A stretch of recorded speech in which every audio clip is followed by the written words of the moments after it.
min Yusuf wa akhihi, nendeni mkamtafuta Yusuf na ndugu yake. Mimi sasa inanijia kwamba kwa haya wanamtawaona. Wala tayasu min rauhillah, na wala msikate tamaa katika rehema za Mwenyezi Mungu. Innahu la yayasu min rauhillah, hakika hakati tamaa katika kuzipata rehema za Mwenyezi Mungu illa alqaumul kafirina, isipokuwa labda watu makafiri. Tabia ya kuvunjika moyo, tabia ya kikafiri. Ogopa kuvunjika moyo kirahisi rahisi hivi, unaingia kafirini. Manake unaingia kwenye kuzikanusha neema za Mola wako. Lakini siku yoyote ile wewe jipe moyo, kuwa na nguvu. Qur'ani inakushajiisha ya kwamba uwe na maneno kila mara wewe ukiyasema kwamba fa inna ma'al usri yusra, inna ma'al usri yusra. Qur'ani iwe inakupatia nguvu kama hiyo.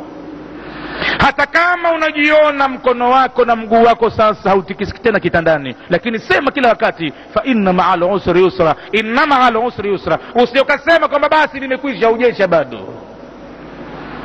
Muonyeshe Mwenyezi Mungu kwamba umeridhia